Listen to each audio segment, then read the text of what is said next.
पद मिळणार, दोन्ही राष्ट्रवादी एकत्र येणार, हे सगळं चाललंय राजकारणात. तुम्हाला काय वाटतं? नाही, फार गंभीर आहे सगळं.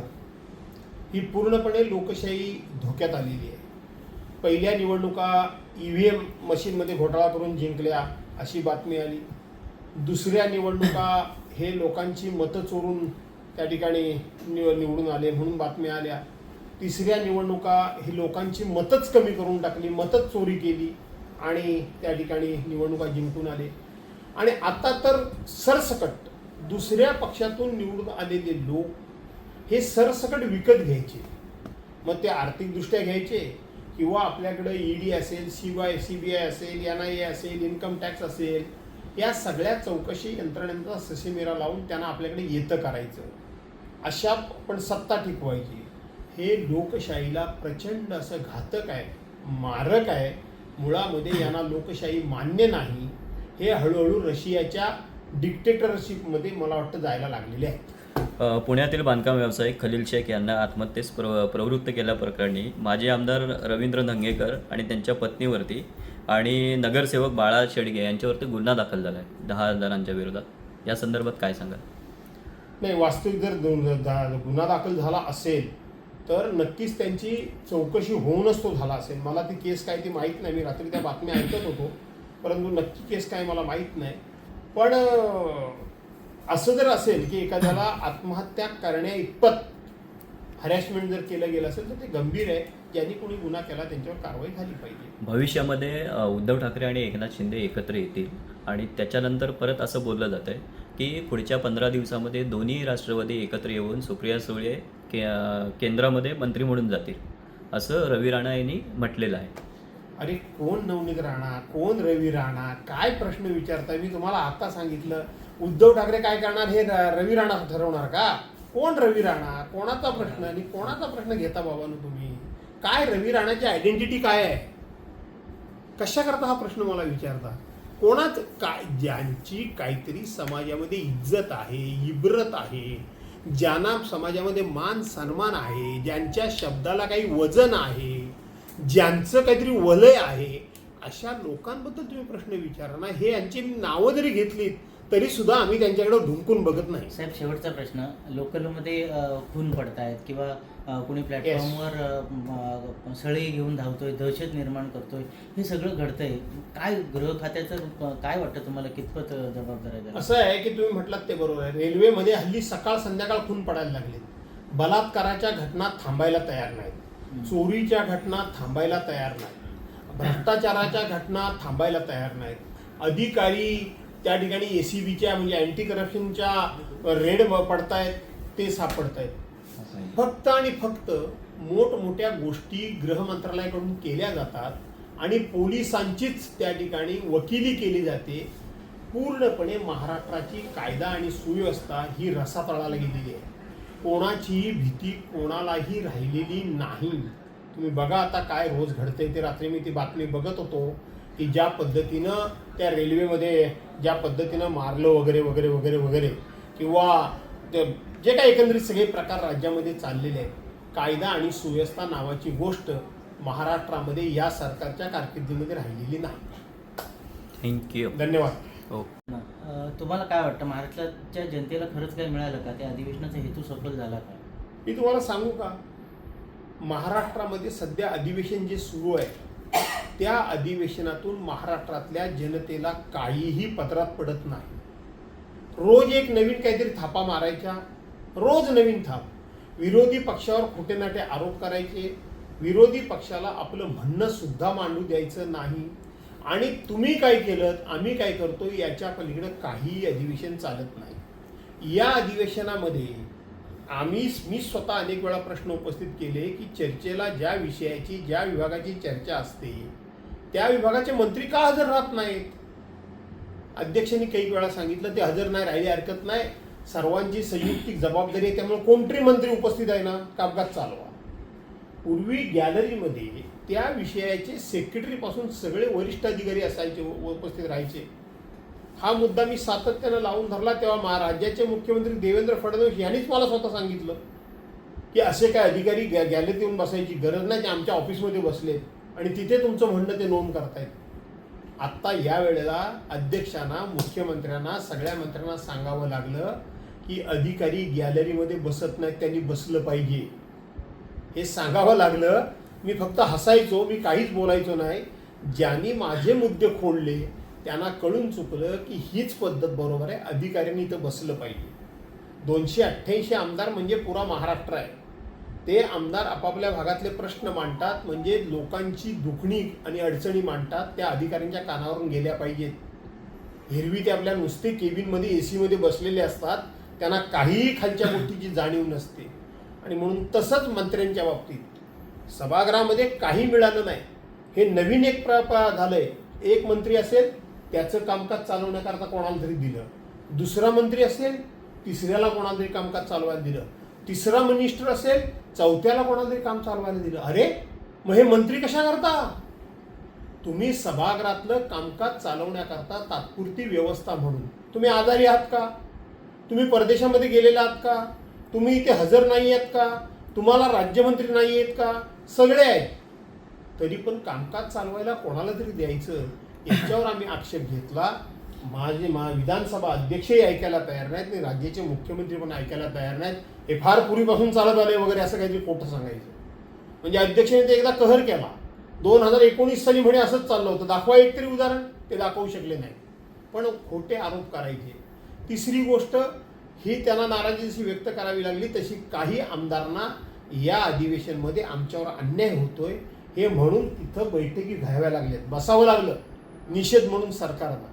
त्यामुळं या सरकारकडून काहीही कोणाच्याही पदरात पडलेलं नाही. त्यांनी कर्जमाफीची खोटी फसवी घोषणा केली. त्यांचं लक्ष एवढंच असतं की पुरवणी मागण्या म्हणजे जर मंजूर करून घ्यायच्या असतील तर अधिवेशनाची आवश्यकता आहे, आणि अधिवेशन जर आपण घेतलं नाही तर पुरवणी मागण्या मंजूर होत नाहीत.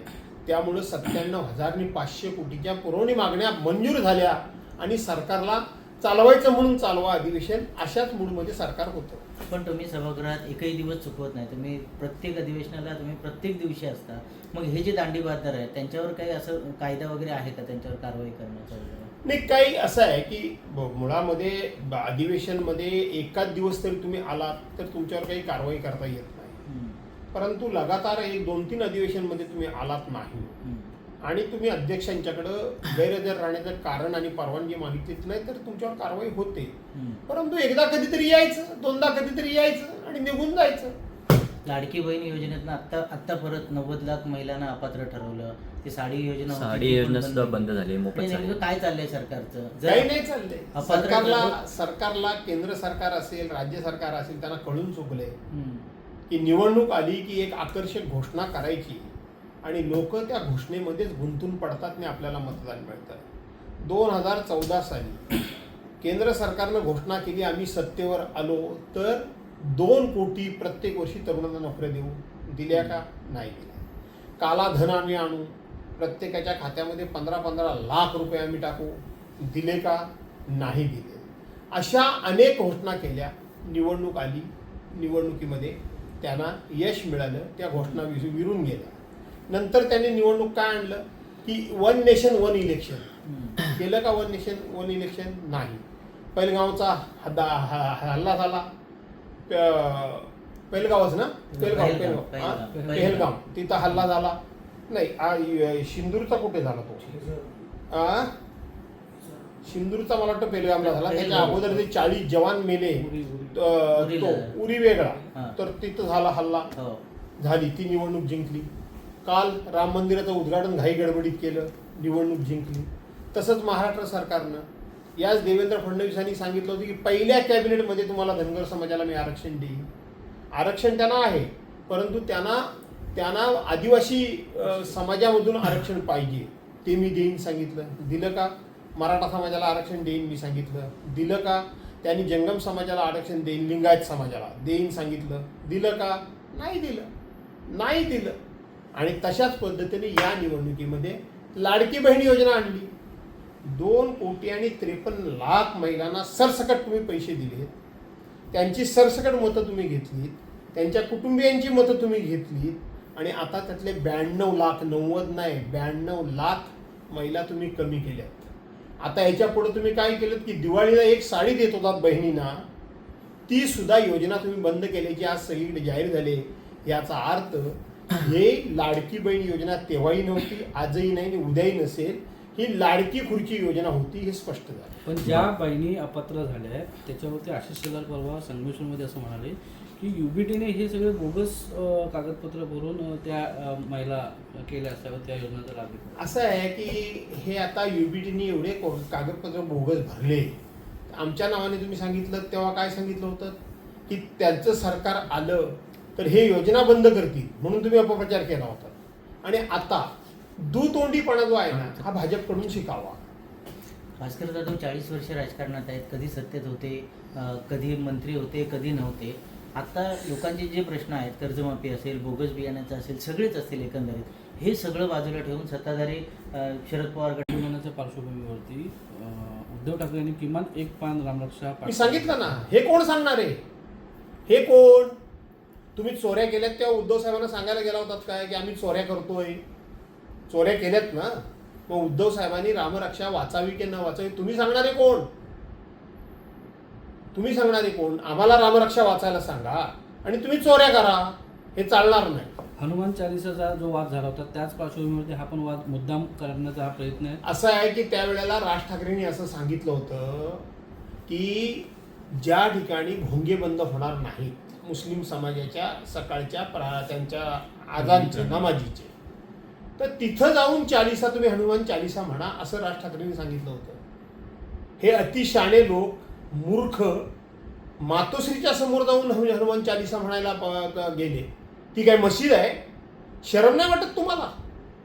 लाजा वाटल्या पाहिजे तुम्हाला? तिथे मातोश्री म्हणजे मशीद आहे का? त्यामुळं त्या प्रमाणामध्ये किंवा त्या पार्श्वभूमीवर या ठिकाणी वाद होण्याचं काही कारणच नाही. आम्ही देवळात जातोय, आम्ही मारुतीच्या देवळात जातोय, आम्ही रामाच्या देवळात जातोय, आम्ही कोणाच्या घरासमोर जात नाही आहोत. पण ते ज्या वेळेला घरासमोर उद्धव साहेबांच्या मातोश्री समोर आले ते आज कुठे गेले? राम मंदिरामध्ये चोरी झाली त्याच्यानंतर कुठे गेलं तुमचं प्रभू रामचंद्रावरचं प्रेम? कुठे गेली तुमची प्रभू रामचंद्रावरची श्रद्धा? त्यावेळेला तुम्ही त्यांच्या घरासमोर हनुमान चालिसा म्हणायला गेलात, आज का गप्पात? आणि म्हणून यांना चोऱ्या तुम्ही करायच्या आणि दुसऱ्याला तुम्ही इथं सभ्यतेचे धडे शिकवायचे, हे आता चालणार नाही. बरोबर आहे. जसं आता उद्धव ठाकरे तिकडे रामरक्षा आंदोलन करणार आहेत त्याच पार्श्वभूमीवरती नवनीत राणा पुन्हा एकदा उद्धव ठाकरे यांच्या घरासमोर रामरक्षा म्हणणार आहेत. म्हणजे जसं तुम्ही जी काही लोकांची नावं घेताना या लोकांची समाजामध्ये पात्रता काय आहे? आता सुद्धा आमचे एक मित्र एका माणसाबद्दल प्रश्न विचारत होते, या लोकांची समाजामध्ये पात्रता काय आहे? शेवटी तुम्ही प्रश्न विचारत असताना एका पक्षाच्या एका नेत्याला विचारताय, त्यामुळं साधारणपणे त्या प्रश्नाचं स्टँडर्ड ठेवा, एवढंच मी तुम्हाला सांगतो. बरोबर आहे. पण अशा लोकांचा वापर अशा लोकांबद्दल मी काही बोलणार नाही. भाजपमध्येही अशी लोक आहेतच, ती ठेवलेलीच असतात. दर 6 महिन्याने त्यांना पुढं काढायचं आणि 6 महिन्याने परत नेऊन पिंजऱ्यात ठेवायचं, हे सुरूच आहे. बरं, जो चोरीचा आरोप झाला किंवा आता तिथे दान चोरीचा आरोप झाला आहे, त्या ट्रस्टीतले काही लोक असं म्हणतात की हिंदू धर्माचे पैसे जर चोरीला गेले, हिंदू धर्माचे पैसे जर हिंदू धर्मातल्या लोकांनी चोरले तर बिघडतं कुठे? आणि त्याचप्रमाणे दुसरं असंही म्हटलं जातं आहे की ज्या लोकांनी श्रद्धेने दान केलं त्यांचं दान चोरीला झालं नाही, पण त्यांनी मनापासून दान दिलेलं नाही त्यांचं दान चोरीला झालं. असं आहे की शेवटी चोराच्या उलट्या बोंबा म्हणतात त्या ह्या चोरांच्या उलट्या बोंबा. चोर ते चोर आणि शिरजोरपणा करतात, कशाला म्हणतात ते हे उत्तम उदाहरण. म्हणजे तुम्ही चोऱ्या केल्यात तर आम्ही हिंदूंचं दान हिंदूंनी चोरलं, म्हणजे असं कुठं कायद्यामध्ये, नियमामध्ये, अध्यात्मामध्ये, धर्मामध्ये की चोरी करणाऱ्याचा जात धर्म बघून त्याला माफी दिली जाते? म्हणजे तुम्ही चोर आहात हे कबूल केलं. दुसरी गोष्ट, श्रद्धेने कोणी दिलं नाही दिलं, तुम्ही घेताना श्रद्धा कोणाची आणि श्रद्धा नाही कोणाची, सरसकट दान का घेतलं? सरसकट दान का घेतलं? याचा अर्थ ज्यांना कोणाला तुम्ही श्रद्धाळू नाही असं म्हणता त्यांचं दान तुम्ही चोरलं असं तुम्ही कबूल करताय. याचा अर्थ तुमची रामावर श्रद्धा नाही, तुमच्या त्या दानावर श्रद्धा होती हे तुम्ही कबूल करता. दुसरा एक प्रश्न असा आहे सर की परवाच्या दिवशी मुख्यमंत्र्यांनी कर्जमाफी जाहीर केली, त्या कर्जमाफीचं इम्प्लिमेंट अजून झालेलं नाही आहे, मात्र परवाच्या मुंबईच्या कार्यक्रमामध्ये स्वागत सत्कार कार्यक्रमाचं झालं.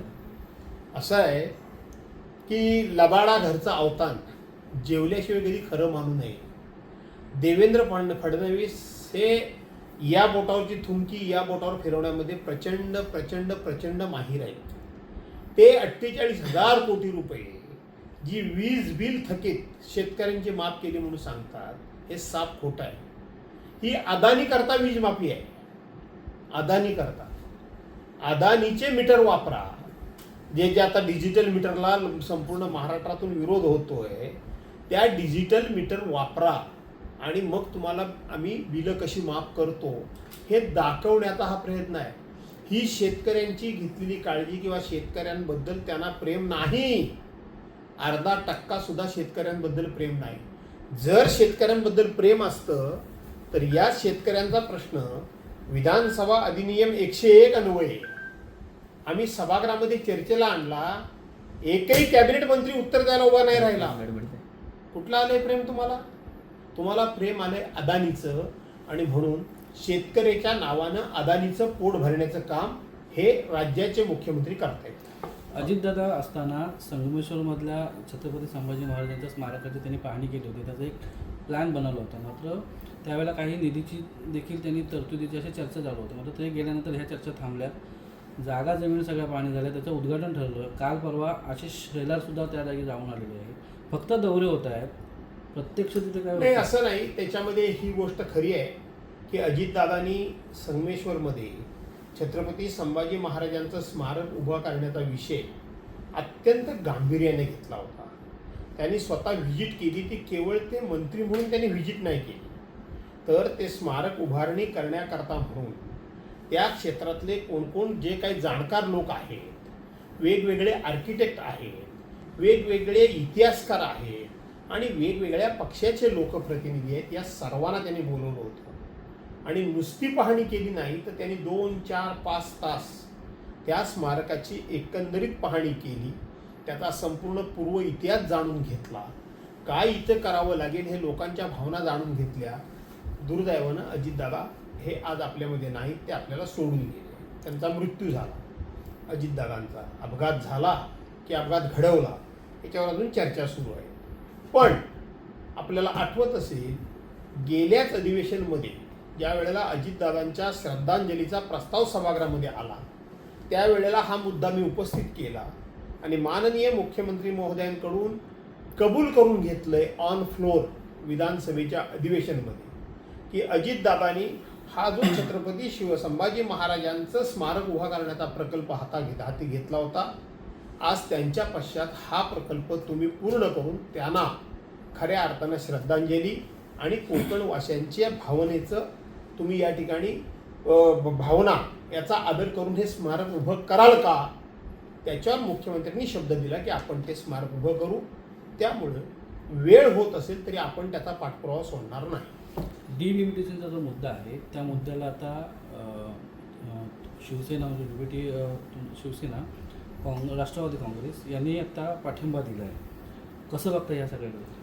पाठिंबा दिला कुठे आहे? अधिवेशन कुठं सुरू आहे? सुप्रिया सुळेंनी बरोबर असं नाही. सुप्रिया सुळेंची, खासदार सुप्रियाताई सुळेंची 48 मिनिटाची मुलाखत मी पूर्णपणे ऐकली, जाणीवपूर्वक ऐकली. तुम्ही म्हणता तसं नाही.